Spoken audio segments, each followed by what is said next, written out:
કિરણબેન નવરા થઈ ગયા કે નાનું કંઈક આવી ગયું હોય ઈસા ડિલિવરી થઈ ગઈ, પણ હજી છે ને થઈ નથી. તૈયારી થશે જ, હવે ગમે ત્યાં જવાનું થાય, પણ હવે એટલે જ પછી મમ્મી અહીં લઈ આવ્યા. આખો દિવસ રોકાણી અને સાંજે મેં કહો હાલ તું મારા ભેગી આવે તે હું અહીં લઈ આવી છે.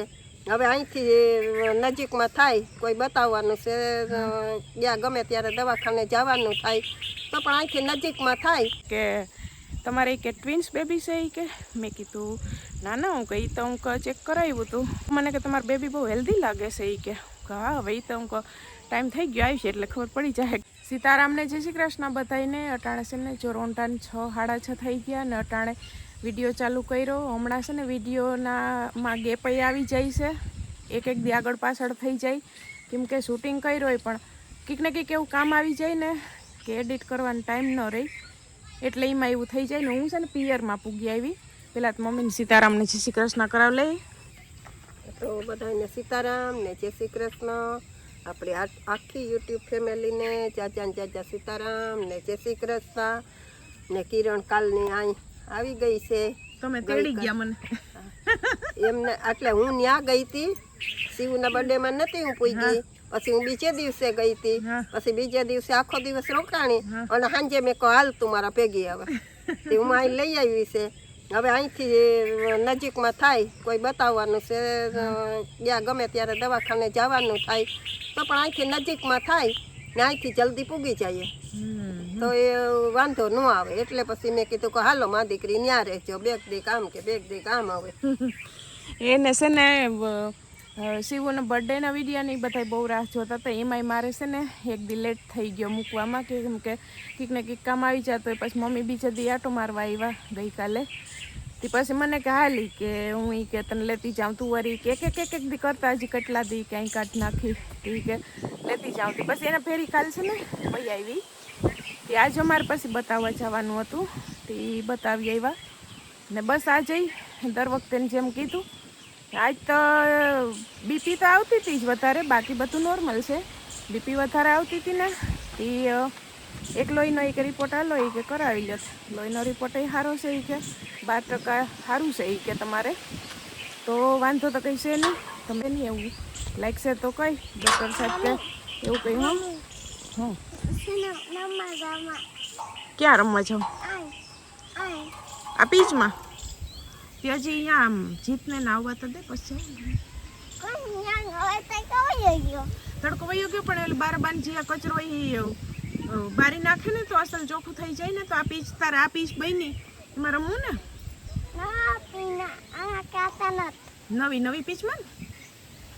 હાથી હમણાં જીત નવરો થાય ને એટલે નાની કહે કે શિવન રમાડી બધાય છે ને ઓલું કચરો વધારાનો છે ને એ કે બારી નાખીએ હમણાં રમશે. તે હું એમ વાત કરતી હતી કે લોહીનો રિપોર્ટ કરાવ્યો તે સારો જ આવ્યો. તે હવે સાહેબથી વાતાવરણ કંઈ વાંધો નથી ને? ના, મેં કીધું વાંધો નથી. એ વાંધો નહીં તો એ કે દર વખતેની જે 8 દી એ કે આવજો અને વચમાં તમને એવું લાગે તો દાખલ થઈ જવાનું. તે એમાં એવું છે ને કે અમે મમ્મીને બે 8 સાડા 8 વાગ્યાનું તો નીકળી ગયું થયું, પણ વારોય વહેલો આવી ગયો તો બતાવી લીધું, પણ લોહીનો રિપોર્ટ કરવાનું કીધું ને એમાં એ કે 2 કલાક પછી તમારા હાથમાં આવશે એ કે. એમ 2 કલાક ખોટી થઈ રહ્યું.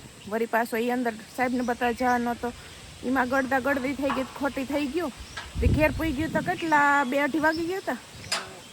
2-2:30 વાગી ગયા હતા. આવીને નાહ્યું ધોયું ને થોડુંક ખાધું ને પછી વળી શિવનો બર્થડેનો વિડીયો એડિટ કર્યો ને ઘડીક આરામ કરી લીધો ને તો આ બટાણું રોંઢાનું કામનું થઈ ગયું. ત્યાં મમ્મી છે ને થોડું કાંઈ કામકાજ કરે છે. બધા અહીં રમતા હોય છે, દડા અંદર આવે તો મેં કીધું કે અહીં જરાક આ સાડીનો પડદો નાખી દઉં ને, જરાક થોડીક વીતી દઉં ને તો અહીં આપણે ખબર ન હોય ને છોકરીઓ રમતી આવી જાય તો લાગે નહીં. કેમ કે અહીંયા પીચમાં નવી પીચ બનાવી એમાં મોટા રમતા હોય ને તો ડેલામાંથી આમ આવી ન જાય પટ્ટીમાંથી દડો, એટલે એ કે મમ્મી કે હું કે આ કે સાડી કે હાડી કે રાખી દઉં ને તો છોકરીઓ અહીં જોવા આવે ને તો અહીંયા સીવું ને પીવું ને તો એ કે એને લાગી ન જાય દડો, એટલે એવું કરતા હતા. ને બસ હવે પિયરમાં પૂગી આવી તે 2 દી વિડીયો ન જાય ને તો આમાં ઘણાઈને એમ થાય કે કિરણબેન નવરા થઈ ગયા કે નાનું કંઈક આવી ગયું હોય ઈસા ડિલિવરી થઈ ગઈ, પણ હજી છે ને થઈ નથી. તૈયારી થશે જ, હવે ગમે ત્યાં જવાનું થાય, પણ હવે એટલે જ પછી મમ્મી અહીં લઈ આવ્યા કે તું અહીં હોય ને તો અહીંથી નજીકમાં થાય ને. આમાંય મમ્મી બધાએ કેટલી કોમેન્ટ કરી ને કહેતા હતા કિરણબેન કે તમે છે ને વહેલા કે પિયરમાં વૈયા જ આવી કે અમને કેમ થાય કે હવે તમે વહેલા વૈયા જાઓ. મારા કરતાં એને વધારે ઉતાવળ બધાય નથી કે તમે કે મમ્મીને ઘેર વૈયા જાઓ વહેલા. હા એ તો બધાને એમ કે એટલું હોય કે ચિંતા કે જલ્દી કિરણબેન ત્યાં વયા જાય તો આમ ત્યાંથી નજીકમાંય થાય ને કામકાજ હું ન્યાય નથી ને આઈ નથી કામકાજ પણ એ કે ન્યા હોય તો એમ કે નજીકમાં છે તે જલ્દી પહોંચી જાય અને તકલીફ જેવું હોય રાત વરતનું હોય તો પણ જઈ શકે. કામ તો કાજ તો જો અહીંયા નથી, ન્યાય કઈ નથી કરવાનું, અહીંયા નથી. પણ મને છે ને અહીં આવું ને એટલે મને હોજા વધારે ચડે છે. અહીંયા ચડે, અહીંયા ઉઠું તો અહીંયા હોય વધારે, પછી ધીરે ધીરે ધીરે ધીરે ઉતરતા જાય ને અહીં છે ને આવું ને એટલે આ પગમાં તો જો પગમાં ચંપલ જ ન પહેરાય એટલા ચડી જાય છે. હા એટલે અહીં મને છે ને હોજા વધારે ખબર નહીં ને ખટાશ ખાવાનું તો ખાવાનું ધ્યાન રાખવું તો એવું થઈ જાય ને. આમાં બધાને આમ વધારે ઓલું ઉત્સુકતા છે કે કિરણબેનનું નાનું બેબી જલ્દી આવી જાય ને તો અમને કે આમ જલ્દી એટલી આમ રાહ જોવે છે કે જોવા મળે કે ને શિવનો હથવારો કે વહેલો આવી જાય તો થઈ જાય હવે બધું ધીમે ધીમે સારું. તો શિવન છે ને જો 5 વર્ષનું ઇન્જેક્શન જે દેવરાવવાનું હતું ને એ આજ દેવરાવી લીધું. સવારે તો હરખાતી અમારા ભેરી આવી ને કેટલા દીથી પૂછતી આવી મમ્મી કે મારે કે ઇન્જેક્શન દેવાનું છે ને. મેં કીધું હા હું કહું આજ મેં કીધું આપણે દવાખાને જઈએ ને ત્યાં હું કહું દઈ દે હે. હરખાતી આવી ખરી, પછી ત્યાં ટીપાઈ પી લીધા, પછી ઇન્જેક્શન જોઈને નથી બીણી પણ છે ને નર્સે કીધું ને મને કે બેન કે બાકડામાંથી સુવડાવી દો કે હાથરમાં દેવાનું છે. તી સુવરાવીને એમાં ટૂંકમાં એને એમ થયું કે મને શું કરશે એટલે એમાં છે ને સિકોટે સડી ગઈ જરીક રાડ બોલાવી. પછી ઇન્જેક્શન દીધું તો એ તો મમ્મી મને લઈ લે 2 વાર એમ કીધું ને તાતા ઇન્જેક્શન દેવાઈ ગયું. પછી તો ને બાયણે એટલે પછી તો નહોતો વાંધો, પછી તો રડતી નથી ને હસતી હતી. પાછી ઘેર આવીને પછી ને બરફ ઘસી દીધો, 3-4 કલાક થઈ ગઈ હતી ઇન્જેક્શન દીધા પછી બરફ ઘસી દીધો. દવા તો અહીંયા પીવરાવી દીધી કે તાવ ન આવી જાય ને એવા હાટું કે દવા પાઈ દેજો. ત્યાંથી બોટલ આપી હતી ને એ 1 ટાણાની તો ત્યાં પાઈ દીધી. હવે હાંજે પાસ પીવરાવી દઈ. અટાણે 2 બહેનો જો રમેશ પીવું ને સીવું ને એટલે પીચવે તો હવે રમી લઈને તો પછી એને પાછો બરફ કહી દઉં. અટાણે હવે જરીક આમ દુખાવો થતો એટલે ભારી થઈ ગયું હોય ને બરફ કહી હતી કે ગાંઠ હોય કે ન થાય તે પછી બરફ તો કહી દે પણ આ જરીક અટાણ ભારી થઈ ગયું હોય ને તે જરીક ક્લંક હાલે છે. ને મને છે ને ઓલા બાળકના ધબકારા ચેક કર્યા ને તો અહીંયા જી નર્સે ચેક કર્યા ને એ કહે મને કે તમારે કે ટ્વિન્સ બેબી છે એ કે.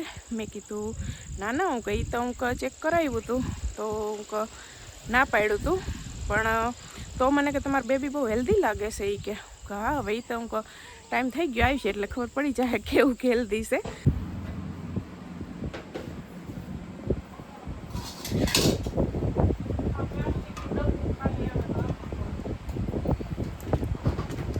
તો છે ને જો કેરીનો રસ કાઢવાની તૈયારી થઈ છે ને અમારે ત્યાંથી જે કેરી લઈ આવ્યા ને ભાઈ ને ભાભીને એને તો હજી 2 દિન વાર લાગશે પાકતા. આ તો એની લીધી હતી ને એ પાકી એનો રસ કાઢીએ છે. બાકી મમ્મી અમારે જે આપણે ઘરના આંબાની ઓર્ગેનિક કેરી જે એમની પાકે એનો રસ કેવો થાય ને આનો કેવો થાય? હા પાકીશ તો આપણે એમને જ કાર્બન વગર જ પકાવી પણ તોય આ કેરી કરતા કિરણ ત્યાંથી કેરી છે ને એ બહુ મીઠી છે. આ 2 છે ઈ માયલી જો આ ને જે એક આમાં છે ઈ 2 છે ને ઈ માયલી છે. અમારે શું થાય ખબર આ ઉપરથી સાલ લીલી દેખાય અંદરથી પણ અંદર પાકી ગઈ હોય. જો આવી પીળી સાલ થવાની વાટ જોઈએ ને આ કેરીની અમારી કેરીની તો ભાવ બગડી જાય. એટલે અમારે હોય લીલી સાલ પણ અંદરથી મીઠાશ એવી હોય.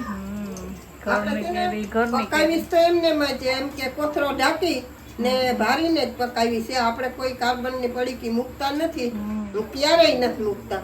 એટલે કાર્બન વગર પકાવી છે. પણ એવું છે કે કિરણ ને ત્યાંથી કેરી આવે ને ઈ કેરી આ કેરી 2 ખાઈએ ને એટલે આપણે ખબર પડી કે આ અમે ખાતા હતા ને ત્યાંથી આવી ને ઈ ખાતી તો ઈ મીઠી લાગે ને એકદમ કેસરી નીકળે. તો આપણે દર વર્ષે ઘરની ઘરની પણ કહું ને કે ઘરની કેરી ને તો નો જ પૂગે ને ઓર્ગેનિક કેને કહેવાય કે આપણે છે ને એમાં કોઈ દી દવા ન સાટી હોય ને ખાતર એમાં કોઈ બીજું નાખ્યું ન હોય રાસાયણિક. આપણે દેશી ખાતર એમાં ભૂકો કરીને નાખતા હોય ખડી ગયું હોય ઈ. પાણી દઈએ ઈ બસ. હા. ને આપણા ઘરના આંબા ને ઘરની કેરીઓ ને દર વર્ષે સીઝન આવે એટલે હા ઘરના ઘઉં ને ઘરના આંબાની કેરી તો રસ પૂરી કે રસ રોટલી બધું ઘરનું ખાઈ લેવાનું. હું અહીં આવી ને તો મેં કાલ રસ ખાધો ને તો આ કેરી નો હતો ને તરત ખબર પડી. મમ્મીને કહું આ કેરી હું જામતી નથી હું કહું જોઈએ એવી છે અસલ જ પણ હું જરીક મોરેરો લાગે હું કુમના કરતા ને ઓલી ને ઓલા તો સુધારતા તો એકદમ સુગંધ અસલ આવે ને મીઠો એવો થાય. આપણામાં હું તો અહીંયા આવી તે દિન દર વર્ષે તમારે ત્યાંથી કેરી આવે એ અમારે વધારે ખાઈએ તો એકાદ બે જો આ પખા અમારા લઈ માલિક આવતો. છે, જો. જો આખડી અંદરથી આખી પીળી નીકળશે જો. જો અસલની જો નીકળી જો તો છાલે આમ હોય આવે કેવી જો અસલ પાકી ગઈ ઉપરથી જો લીલી છાલ ઉપરથી જો હતી. લીલી છે ને તો ઈ જો અંદર પાકી કેવી ગઈ. છે આની હારો હાર પાકમાં છે. પછી આપણે હાવ નો પાકવા દે જો ઈ માપની હે હાવ કાચી નથી ને હાવ પાકી નથી અસલ પાકી ગઈ ને દાદી થઈ ગઈ. તો સીઝન આવે એટલે કેરીની મોજ માણી જ લેવાની મૂકવાની નહીં. મારે હજી નાનું નથી આવતા હું મોજ માણે. હા ત્યાં સુધી ખવાય ત્યાં સુધી ખાઈ લેવાની નકર પછી આવતા વર્ષે આવતા હોય ને, ઈ તો બરાબર નહીં આવે. પણ હજી જો કે મેં ઘણી ખાઈ લીધું હજી ન ખાઈ ત્યાં સુધી ખાય તાતા મને એમ છે કે લગભગ નાનું બે જ કેરી પૂરી થવાય. એ વાત સાચી છે. જો આટલી સુધરાઈ ગઈ એટલે થોડીક છે અહીંયા શાક વઘારે છે ને ઓલી ઢીંગલી બે ઓલા ઘરમાં ન જડાય જીતભાઈ રૂમમાં રમે છે ત્યાં જો આ કામકાજ ચાલે છે પછી જાય મિક્સચર રેડી છે આપણું તેમાં એને કુમેડી નાખીએ પછી રહી જાય એટલે હમણાં દક્ષા ભાભીનો વારો છે. પ્રિય એ ગાડી અહીં મૂકી દે મારાથી પાણી ચડી જાય અને કે મારી બેન છે દાયા દાયા એમ કરવા એ થાય પેડા, એ થાય પેડા. वोट के हाथ तो देती ना वो बोली बीन काटे એને છે ને અટાણે જરીક પગ ભારી થઈ ગયો છે વધારે થઈ ગયો છે હમણાં બરફ કહી દીધો એ વયું જાય કેવું એક વીક લાગે વયું જાય ખબર બધું. થાય ને તો પીવું મોસ્ટલી થઈ જાય આરામ કર લે ને દવા પીને આવી જાય એટલે થઈ જાય હમણાં ખાઈને દવા પીવડાવીને હુવડાવતો હો. ફૂલ તાકાત આવી જાય બે